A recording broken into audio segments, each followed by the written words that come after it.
Hello, Ivy here. This week's podcast is entitled International Law Needs to Join the Chat, Part 2 of 2. SGUK, Episode 145.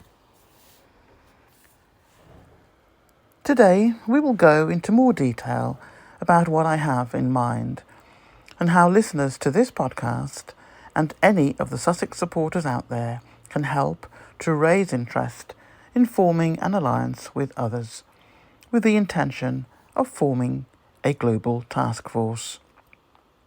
A global-based group of affluent and powerful people who come together via various forms of media and really dig deep about the content and intentionality of those who are using their power due to affluence, along with the influence that brings for the benefit of themselves as opposed to anyone else.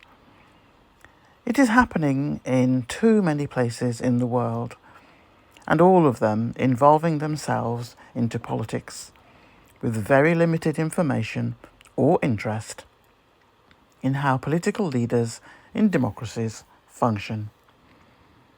The pathway carved over time is the complete opposite of democracy, where only a handful of people decide on the quality of life of the majority of the country, with no real options of escaping from such an environment. Various modes of abuse of the people of those nations occur over time. I am not looking for miracles, but where the seeds of such behaviour is occurring, we all have a responsibility to notice the dangers and try to do something that is going to make a positive difference. I would like to add here, as someone who was born in the UK and currently still resides here, I include the UK for the direction of travel its politicians are moving in from all parties. And the people of the UK are not the ones who are going to reap the benefits. Since the Brexit vote, the UK has taken a turn to walk along a dark path. Some members of Societal Group 1 are using their power and influence to harass, stalk, and bully its citizens, some more than others.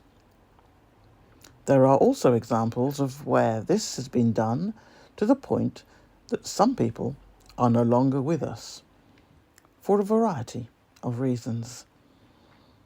Now, some elements of Societal Group 1 have taken it upon themselves to try and control people who have left the UK and now live on another continent.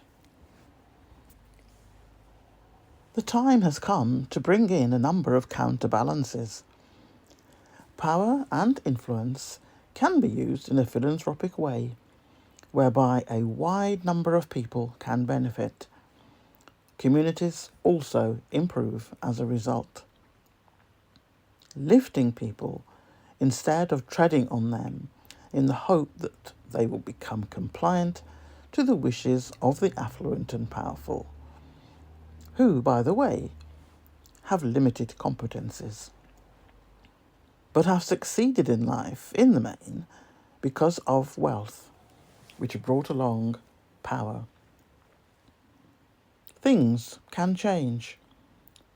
Situation can have balance. Affluence and power can do so much to uplift others. A modern-day task force is very possible, and in my mind, a vast number of similar task forces can be formed, all with the measurable outcomes and action plans and business plans spanning time to suit the groups in question. There are groups of professionals out there where too many have forgotten their core purpose. Time to contribute to society in a better and more tangible way. Time for the rich and powerful to step up to the plate and to set up real, tangible, measurable methodologies which will help more than the oligarch private clubs around the world. Our first heading, Task Force, and what it could achieve. I am advocating for a task force to come together from various parts of the world to look at how online abuse, as well as face-to-face abuse, is becoming more toxic, and those who appear to be immune and free from critique are people who have power and influence. Pretty much like the tech oligarchs hovering around the new president of the USA, and actions related to how finances are split and how taxation is applied to working people is biased and in favour of those with most wealth being charged less. This is happening around the world in increasing numbers of countries. It is as though those in societal group 1 are immune from critique in a wide range of things. For example, treatment of deportation of illegal immigrants is heavily biased to those who are people of colour. Removal of or absence of human rights are applied in the same playbook. I would like to see a task force voluntarily come together to discuss and move into a credible action plan with measurable outcomes. This task force would need to include, but also look at the number of human rights organisations who, in all honesty, I don't see measurable outcomes. I see documents produced and updated, but I don't really know what any of them are doing, some on very high salaries. I would like to see newly qualified legal advocates in human rights to be part of such a task force. If I was in their position, I would be eager to bring fresh ideas to the table. A newly qualified advocate in human rights could really make a name for themselves by putting forward new ways of doing things. For example, how they gather data and why they have the list of subject areas, etc. These legal professionals, who have been in the role for decades, have become too comfortable. New kids on the block, being part of a new research task force, would give a real good wake-up call. I would like to see, alongside the affluent and powerful people, representatives from community-based advocates who work with children and adult organisations who have been on the receiving end of abuse, including harassment and stalking, and all of which come under the heading of coercive control, by a person and or group targeting certain individuals or groups around the globe. One example, Indigenous people and their land. People the media see as weak go and then pursue them to create drama and make money from being a hate-for-hire abuser. This is why the majority of the task force need to be equally affluent and powerful, like the current tech oligarchs, pulling the strings of certain politicians around the world.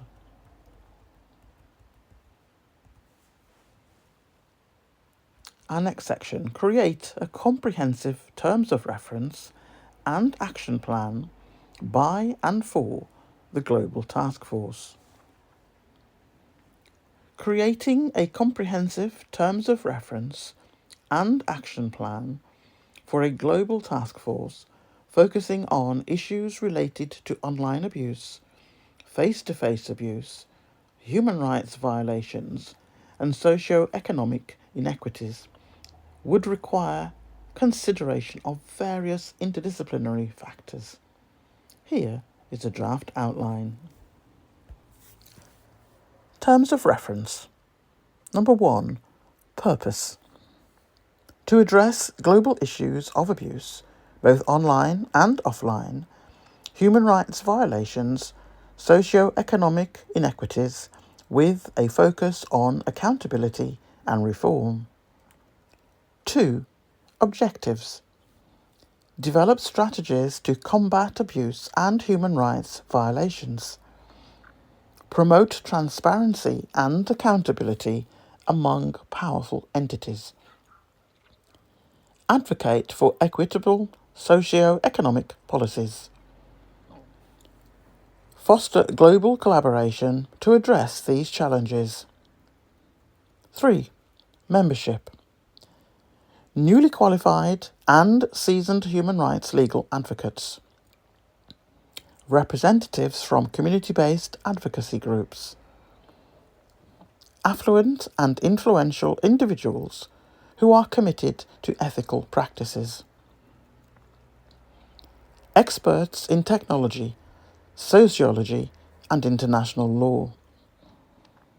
Representation from global human rights organisations. 4. Responsibilities. Conduct research into the causes and impacts of abuses and inequities. Develop an action plan with measurable outcomes.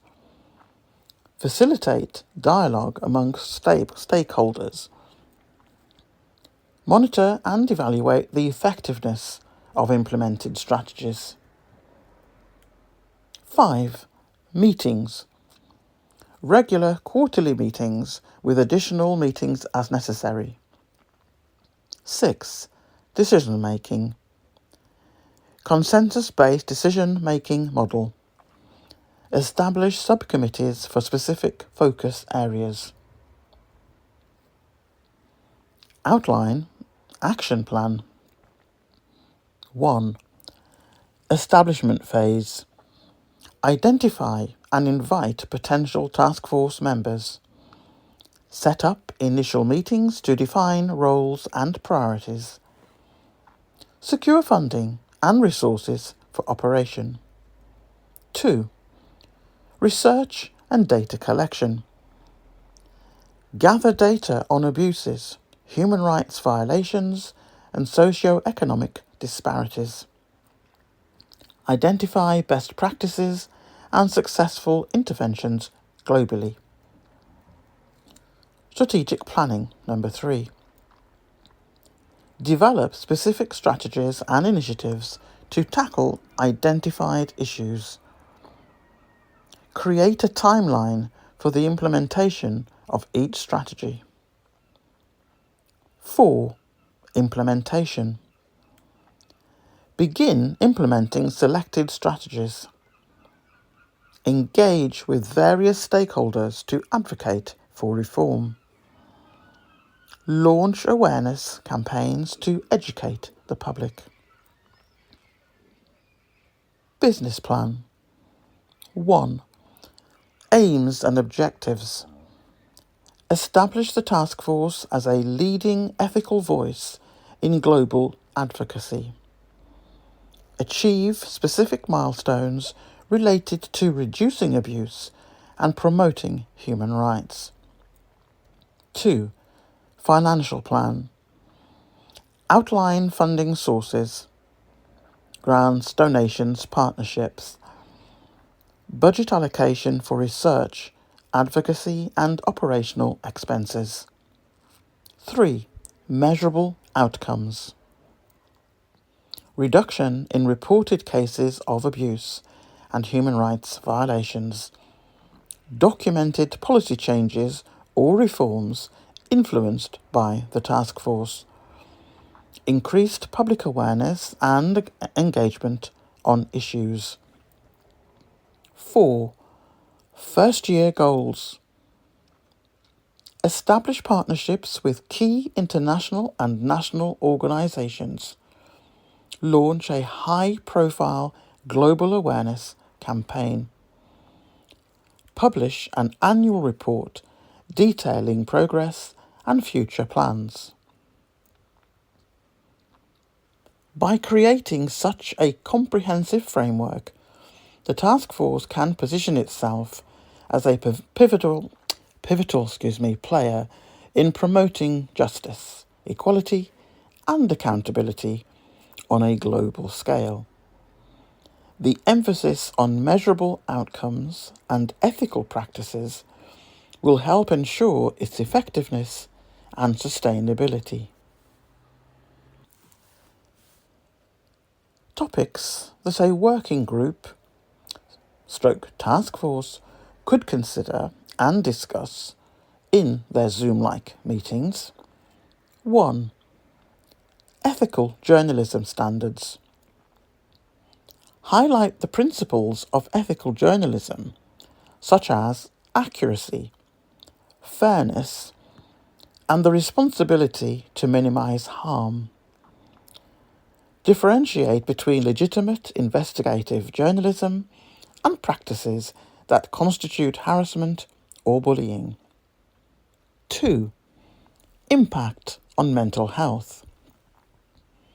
Discuss the psychological toll on individuals who are targeted by relentless negative media coverage. Include statistics or case studies that illustrate the connection between media practices and mental health issues, such as anxiety, depression, or even suicide. 3. Case studies. Provide examples of public figures who have been adversely affected by media pressure. Discuss the outcomes for these individuals, including any legal victories or ongoing struggles with mental health. 4. Responsibility of media outlets. Consider the role and accountability of media outlets in how they report news and the effects it might have. Discuss regulations or guidelines that exist to govern media practices to protect individuals' rights. 5. Calls for change.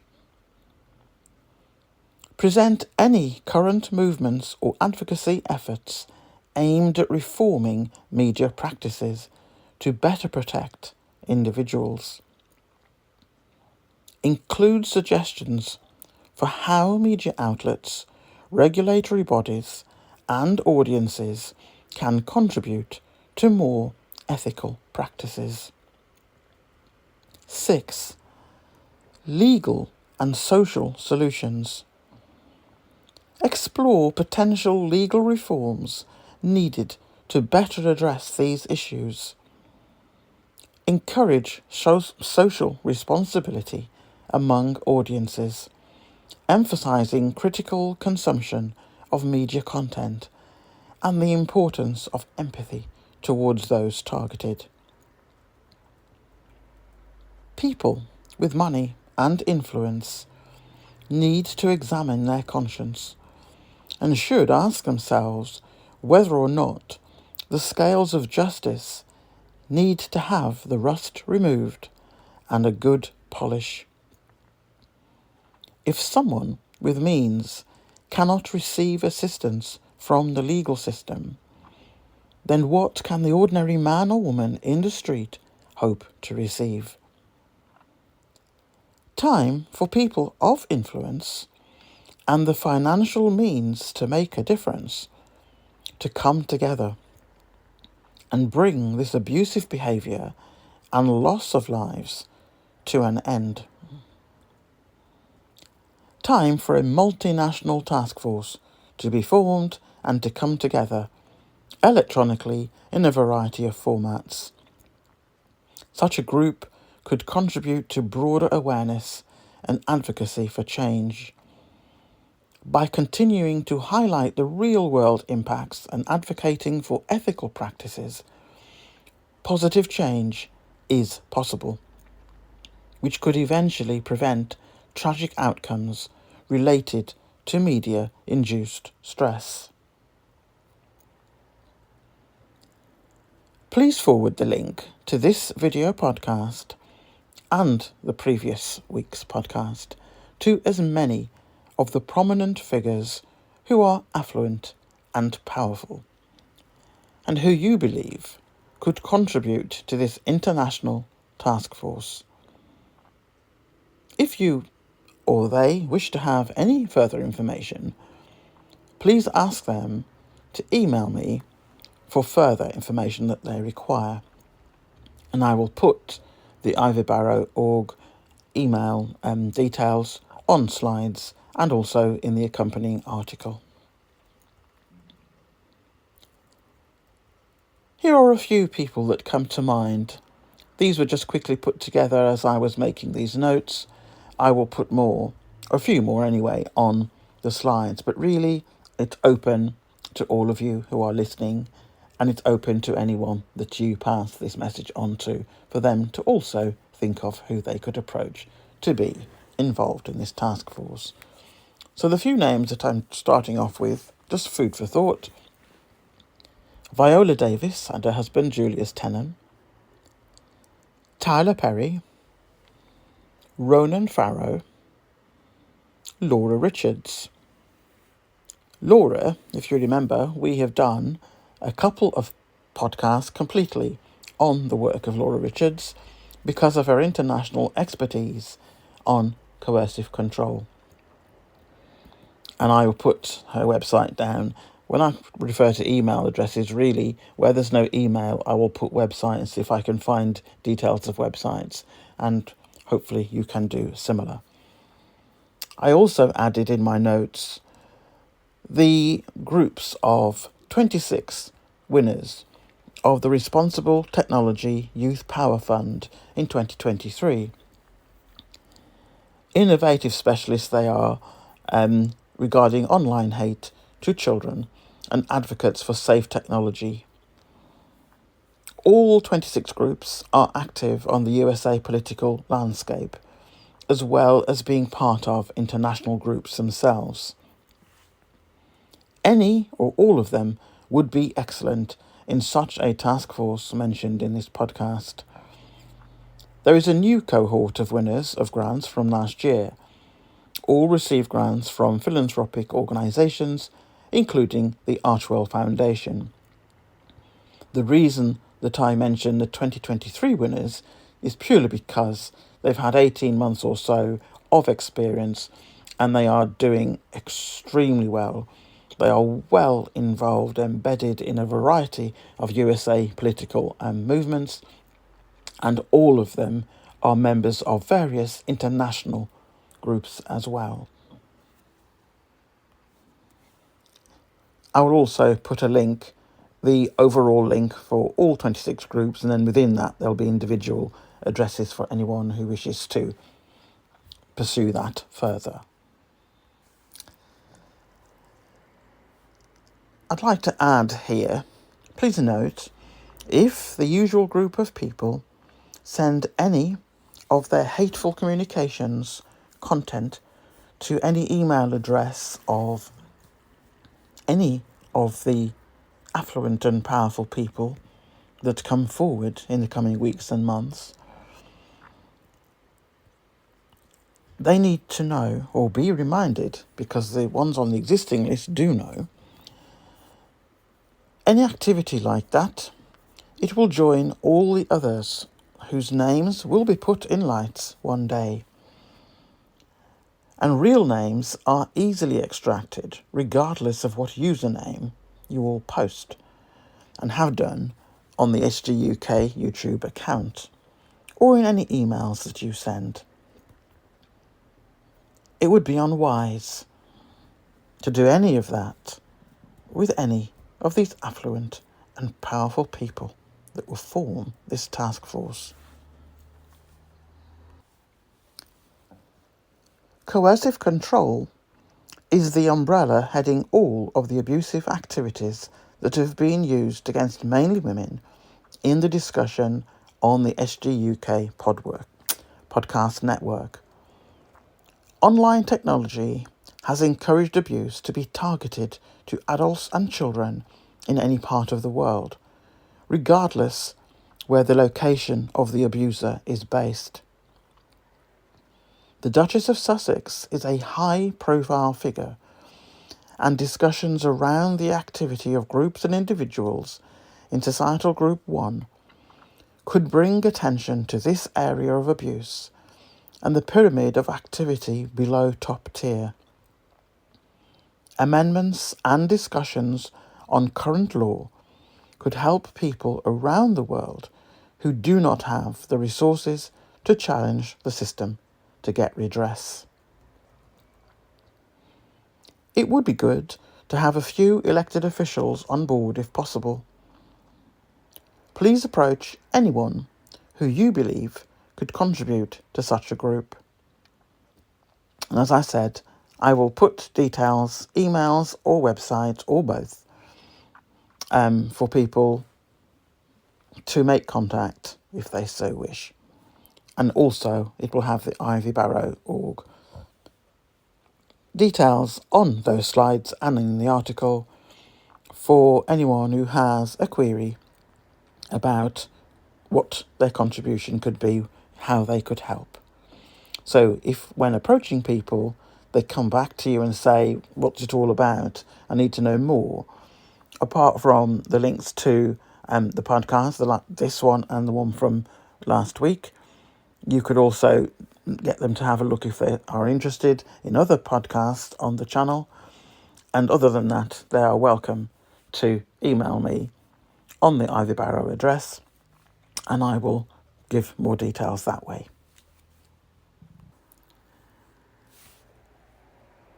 Addressing this issue comprehensively would likely require a combination of legal, social, and personal strategies. It's advisable for the affected individual or their representatives to consult legal experts with international experience to explore actionable paths for redress. Additionally, maintaining a strong support network and mental health support can be crucial for coping with such sustained public attacks. We have to remember, not everyone has access to or can afford legal services. Those who can afford such services are overdue to step up to the plate and join forces with similar fortunate people and form an international task force who can put pressure on international legal entities to take on those who are always behind the hate for hire business and whose minions they use in the media industry, as one example, to be the cannon fodder in the warfare. The media fodder think they are brown-nosing with the elite. They are going to find out that those who own corporations rarely go behind bars. Those that fire metaphorical bullets in print or facing a camera will one day discover that institutions are protected, but not the cannon fodder. The issue highlighted reflects significant ethical concerns in media practices, especially when the pressures exerted on individuals can lead to severe mental health consequences. It's crucial to differentiate between responsible journalism and what borders on harassment. Here are a few points you might want to consider when you are thinking of who to approach regarding an online task force group who believe that they can trigger change in some way.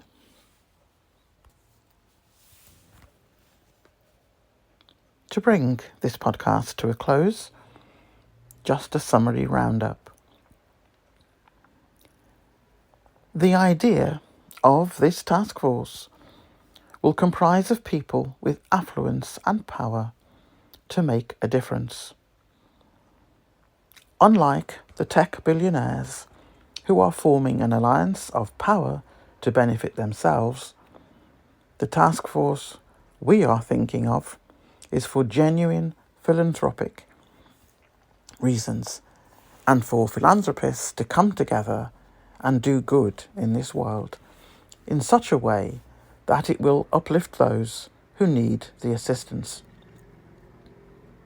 A task force that will work with international legal experts, newly qualified and experienced, to ensure everyone is both accountable and protected under the law. Leave no one behind.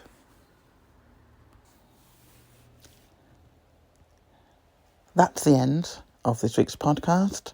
Also, the completion of this two-parter podcast. As usual, I look forward to reading your comments from Sunday night onwards. And just a reminder again, I think, to the deranged, this affluent and powerful group are not the people to mess with. So unlike your normal pattern of behaviour and swarming towards various websites, it would be a huge mistake on this initiative. Everyone involved in this movement is trying to uplift people and do good. Anything else we have no time for, no room for, and as I said, it would be unwise to even consider it. Everyone else, speak to you all post Sunday evening and the comments. So it's bye from me, bye from Ivy, bye.